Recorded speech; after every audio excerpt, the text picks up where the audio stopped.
सुजन हो नमस्कार.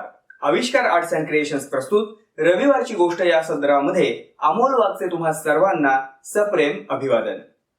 देवावरती परमेश्वरावरती प्रचंड विश्वास प्रचंड श्रद्धा असलेला एक मनुष्य त्याच्यावर येणाऱ्या वारंवार संकटांमुळे खूप त्रासून गेला होता. आपला तर देवावरती प्रचंड विश्वास आहे, प्रचंड श्रद्धा आहे, आपण त्याची प्रचंड भक्ती सुद्धा करतो. तरी देखील मग आपल्यावरती ही वारंवार संकट का बरे यावीत? या वारंवार येणाऱ्या संकटांमध्ये परमेश्वर आपल्याला साथ का बरं देत नाहीये? हा प्रश्न नेहमी त्याच्या मनाला पडत असेल. एके दिवशी रात्री याच प्रश्नाचा विचार करत असताना त्याला गाढ झोप लागली. त्या झोपेमध्ये त्याला एक मोठं सूचक स्वप्न पडलं. त्या स्वप्नामध्ये तो कुठेतरी प्रवासाला चालत चालत निघाला होता. चालत असताना रस्त्यामध्ये मोठी नदी लागली. नदीला बऱ्यापैकी पाणीही होतं. आता त्याला ती नदी पार करून पहिल्या तीरावरती पोहोचायचं होतं. आणि पहिल्या तीरावर पोहोचण्यासाठी त्या नदीवरती एक झुलता पूल होता. त्या नदीच्या पलीकडे जाण्यासाठी तो त्या पुलावरती चढला आणि हळूहळू तो पलीकडे जाऊ लागला. साधारण त्या नदीच्या मध्यामध्ये पोहोचला असेल तोच प्रचंड सोसाट्याचा वारा सुटला. काही क्षणामध्ये मोठं वादळही आलं. मुसळधार पाऊसही सुरू झाला. थोड्याच वेळामध्ये त्या नदीचं पात्र हे आता दुथडी भरून वाहू लागलं. सुटलेल्या जोरदार वाऱ्यामुळे तो ज्या पुलावरनं चालत होता, ज्या झुलत्या पुलावरनं पलीकडे जात होता, तो झुलता पूल आता प्रचंड वेगाने हालायला लागला. या संकटातून पार होण्यासाठी आता तो देवाचं नाव घेऊ लागला, देवाचा धावा करू लागला. त्याची ती तळमळीनं मारलेली हाक देवापर्यंत पोहोचली आणि पुढच्या क्षणी देव पहिल्या तीरावरती येऊन उभा राहिला. त्याला खूप मोठा आनंद झाला. त्यानं पाहिलं की आपल्या हाकेला देव धावून आलेला आहे आणि तो नदीच्या पलीकडे पहिल्या तीरावरती उभा आहे. आता पुढच्या क्षणी तो आपल्याला मदतीसाठी धावून येईल आणि आपल्याला घेऊन तो पलीकडे जाईल. पण बराच वेळ झाला तरी देव मात्र पलीकडे शांतपणे उभा होता. त्यानं देवाला सांगितलं की देवा, प्रचंड वादळ सुटले, नदीला दुथडी भरून पूर आलेला आहे, हा पूल जोरानं हलतोय, माझ्यावरती संकट कोसळलेलं आहे, तू आलास त्याबद्दल मी तुझा आभारी आहे. आता चटकन पुढे ये आणि मला घेऊन पहिल्या तीरावरती जा. पण देव काही पुढे येईना. तो तिथेच शांतपणे स्मितहास्य करत उभा होता. याला वाटलं कदाचित आपला आवाज देवापर्यंत पोहोचला नाही की काय. त्याने पुन्हा देवाला जोरात हाक मारली आणि म्हणाला, देवा, अरे लवकर ये, मला इथून घेऊन पलीकडे चल, मोठं संकट आलेलं आहे. देव शांतपणे हसत म्हणाला, काळजी करू नकोस, माझं नाव घेत तू हळूहळू पुढे ये, मी इथं आहेच. याला काहीच कळेना. तो म्हणाला, देवा तू आहेस, पण असून उपयोग काय? अरे तू माझ्या मदतीला का बरं धावून येत नाहीयेस? मला पलीकडे का बरं घेऊन जात नाहीयेस? देव म्हणाला, पुलाला शांतपणे पकड आणि हळूहळू एक एक पाऊल टाकत टाकत पुढे ये. माझं नाव घेण्याचं सोडू नकोस, मी इथे आहेच. आता मात्र याला काहीच कळेना. देवा, शांतपणे एक एक पाऊल टाकत पुढे यायचं आहे, मनाला चलबिचल होऊ द्यायची नाहीये, तुझं नाव घेत पुढे यायचंय. सगळं जर मीच करायचं आहे तर तू असून काय बरं उपयोग? देव मग शांतपणे म्हणाला, बाळा, तुझं कर्म, तुझा प्रवास हा तुलाच करायचा आहे. माझं नाव घेऊन तू तुझं कर्म करत राहा, तुझा प्रवास करत राहा. ज्या ठिकाणी तुझ्या मर्यादा संपतील, ज्या ठिकाणी एखादी गोष्ट ही तुझ्या हाताबाहेरची असेल, ती करण्यासाठी त्यावेळेला मी नक्कीच तिथं आहे. तू शांतपणे पुढे ये.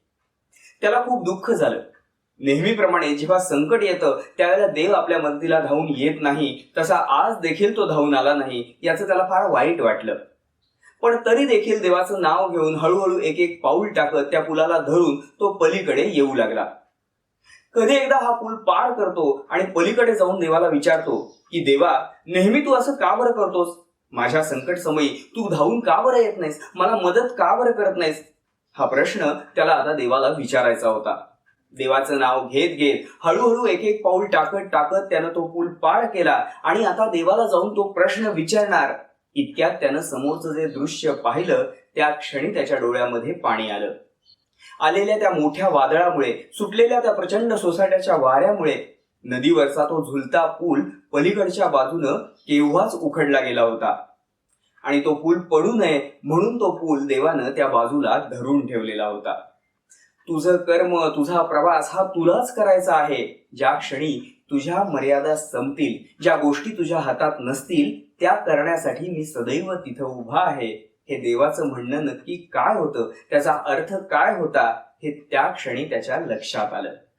आणि त्याचबरोबर त्याच्या मनामध्ये इतके दिवस जो प्रश्न होता त्या प्रश्नाचं उत्तर त्याला मिळालं. छोटीशीच ही गोष्ट पण खूप काही शिकवून जाते. तुम्ही आस्तिक असाल तर देव म्हणा, परमेश्वर म्हणा, ईश्वर म्हणा. तुम्ही नास्तिक असाल तर एक अज्ञात नैसर्गिक शक्ती म्हणा, पंचमहाभूतांची ताकद म्हणा. ती शक्ती, ती ताकद, तो परमेश्वर आपल्या सदैव पाठीशी असतोच. येणाऱ्या प्रत्येक संकटाच्या वेळेला, अडचणींच्या वेळेला तो समोर दिसेलच असं नाही, पण आपण आपला प्रवास, आपण आपलं कर्म हे करत राहायचं. ज्या क्षणी आपल्या मर्यादा संपतील, ज्या क्षणी असं वाटेल की ज्या गोष्टी आपल्या हातामध्ये नाहीत, त्यावेळेला तो सदैव आपल्या पाठीशी उभाच असतो. तो सगळं काही पाहत असतो. आपला प्रयत्न, आपली धडपड, आपला संयम, आपल्या वेदना, आपल्या यातना आणि आपलं कर्म सुद्धा. त्यानं ठरवलं असतं तर 18 दिवस चालणारं महाभारताचं युद्ध एका क्षणार्धात संपून टाकलं असतं.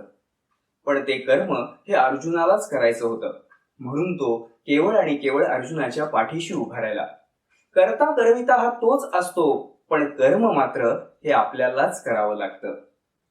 या साऱ्या गोष्टीचं सार सांगणारा एक सुंदर असा श्लोक मनाच्या श्लोकांमध्ये आहे. सदा सर्वदा देव सन्निध आहे, कृपाळूपणे अल्पधारिष्ट्य पाहे, सुखानंद आनंद कैवल्य दानी, नुपेक्षी कदा रामदासाभिमानी.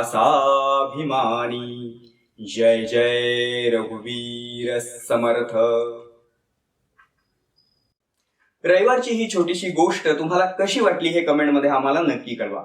जर ही गोष्ट तुम्हाला आवडली असेल तर लाईक करा, तुमच्या प्रियजनांसोबत शेअर करा. या आणि अशा बोधप्रद, प्रेरणादायी गोष्टींचा आनंद घेण्यासाठी आमच्या आविष्कार आर्ट्स अँड क्रिएशन्स या चॅनलला जरूर सबस्क्राईब करा. धन्यवाद.